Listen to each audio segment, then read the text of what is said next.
I never asked to be transferred to the Virellon Research Station. Nobody did, not humans, not Virellians, not any species with an ounce of self-preservation. It floated beyond the borders of charted space, a glittering cube of steel and glass orbiting the uninhabited world of Eris. 9. Rare plants, ancient organisms, and fossilized bioforms were sent there to be studied, not for medicine, not for weapons, but to understand existence itself. Most called it the place where curiosity goes to die. My name is Adrian Cole, xenobiologist for the United Terran Science Corps. I had spent years studying microbial life on lifeless rocks. I never expected my next assignment to involve working alongside the most misunderstood species in the galaxy. The Atriari. Elegant, cold, genius. Their intellect pushed science forward centuries. But they lack something. Empathy. Emotional connection. Out of all of them, Dr. Lyra Voss was the most famous and the most feared. Her experiments on alien evolution won awards and infuriated religious councils. She could rewrite ecosystems, force mutations, and bend biological laws like a sculptor shaping clay. The first time I met her was in the station greenhouse, where luminous vines curved around the walls like stained glass veins. Her skin shimmered like pearl, her long silvery hair tied back in a loose braid. She didn't turn when she greeted me. Atriari didn't waste motion. You must be Adrian, the human who dislikes Atriari. I froze. I never said. You didn't need to. She finally turned, golden eyes too sharp to feel natural. You avoid me. You adjust your schedule when I enter a lab. You reroute your path through different corridors. You do not look at me unless forced to. I clenched my jaw. You read crew logs? Security reports? Lyra shook her head once. No. I observe. The Atriari were beyond brilliant. They didn't learn. They absorbed. I excused myself that day, pretending to be busy. But from that moment on, she watched me. Not like a predator, more like a scientist staring at a puzzle she couldn't solve. The first break in the wall. Weeks passed. I focused on my work and avoided hers. The station was quiet, too quiet. The only sounds were footsteps, the soft hum of generators, and the occasional nervous laugh from a junior researcher. Then something changed. One morning, alarms screamed across the comms. Biohazard in Greenhouse 2. All staff evacuate immediately. I rushed there despite protocol and found Lyra alone, struggling to stabilize a containment shield around a pulsating, crystalline organism. It emitted faint shrieks, not sound, but psychic vibration. The shield flickered. She could barely hold it. You shouldn't be here, she hissed, sweat rolling down her forehead. No one else is coming. Everyone ran. The organism suddenly split, releasing a mist that burned the floor. Lyra gasped in pain, her arm dissolving where the mist touched. Without thinking, I grabbed a spare containment projector and slammed it into the console. Lyra guided the stabilization while I rerouted emergency power. The shield snapped shut, trapping the organism inside. Silence. Lyra leaned against a railing, trembling. Her arm regrew before my eyes. Atriari biology was near self-healing.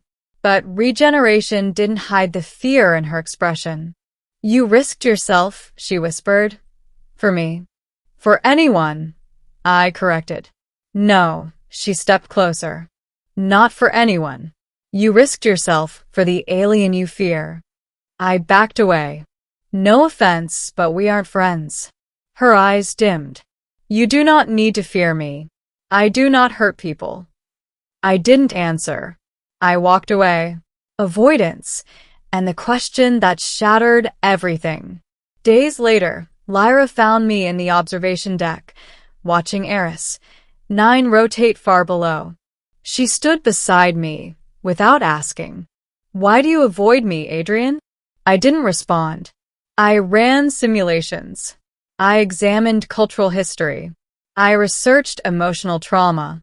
I do not understand. Help me understand. I wanted to end the conversation. I wanted to say, drop it. But something in her voice stopped me. It wasn't cold or demanding. It was afraid. You want honesty? I asked.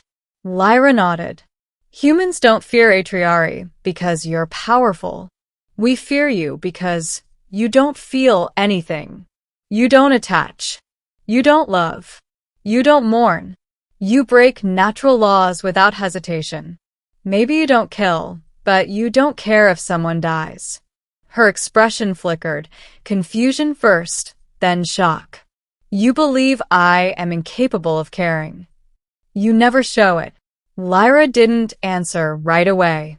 Instead, she faced the window. My species learned long ago that emotion is dangerous. Love becomes obsession. Grief becomes violence. Passion becomes destruction. So we cut it away, genetically. A shiver ran down my spine. You erased emotions from your DNA? We suppress them, but the impulses remain, and we feel them as hunger. She turned to me, voice cracking. When I look at you, I do not want to study you. I do not want to test you. I want to understand you. And that feeling terrifies me. I stared at her, speechless. She continued, I do not know what empathy feels like, but I think I am learning it, because it hurts when you avoid me. She didn't wait for a response. She walked away, leaving me alone with a heart that suddenly felt too heavy. The silent extinction. 2 nights later, the station emergency klaxons cut through our sleep. Containment breach, genetic storage vault.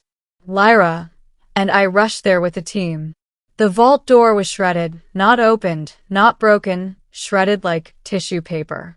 The crystalline organism from before was gone.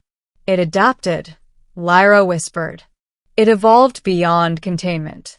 It's loose on the station, I said. No. It left that chamber for a reason.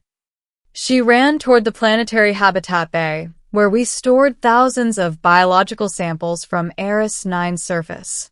We arrived just in time to see the entity slam tendrils into specimen tanks, absorbing creatures and DNA, mutating itself with each one. It grew taller, humanoid, covered in armor like crystal-plated with pulsing organs. This thing is rewriting itself, I said breathlessly. It's evolving every organism it consumes.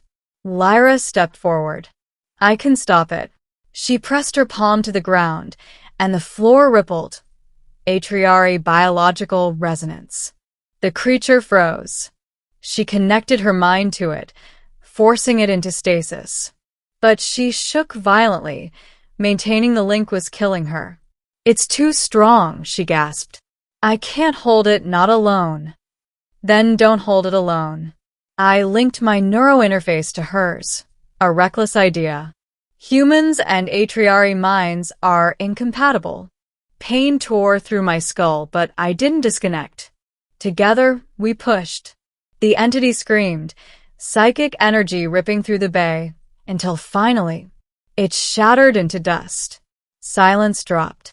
Lyra collapsed to her knees, sobbing. The first true tears I had ever seen on an Atriari. The answer that shocked the galaxy. Later, in the med bay, Lyra sat across from me, her voice fragile. Why did you do it? Why risk your mind? You could have died. I took a breath. Because I don't avoid you out of fear. She stared. Then why? I hesitated, then told her the truth. Because I liked you long before I trusted you. And that terrified me. She didn't understand. So I clarified. You don't feel emotions the way we do. If I cared about you, and you never felt anything back, it would destroy me. For the first time since I met her, she didn't look like a scientist or a genius or a mystery. She looked human. She reached across the bed, placing her hand on mine. Hesitant, trembling. "I do not know how to love," she whispered, "but I want to learn. And I want to learn it with you." I couldn't speak. I just squeezed her hand. Epilogue: the consequence of truth. The battle didn't remain secret. Galactic broadcasts exploded with the news. A human and an Atriari linked minds, emotional compatibility confirmed. It shattered centuries of assumptions. It tore down cultural barriers. It triggered panic, fascination, and awe in equal measure. Some species feared what it meant. Some saw hope. But to me, none of that mattered. On the observation deck, the same place where she once confronted me, Lyra stood watching the stars. "Adrian," she said softly, "some ask what happens next. Scientists speculate. Politicians argue. Armies prepare." She took my hand again. "But for the first time, I do not feel hunger when I look at another being. I feel something else." Her golden eyes glowed faintly. "I believe this is care." I smiled. "Good. Because you're not learning it alone." Beyond the window, the galaxy turned slowly, a place full of danger, war, and unknown futures. But we faced it together. And everything changed because one alien biologist asked one simple question. And the truth shook the entire galaxy.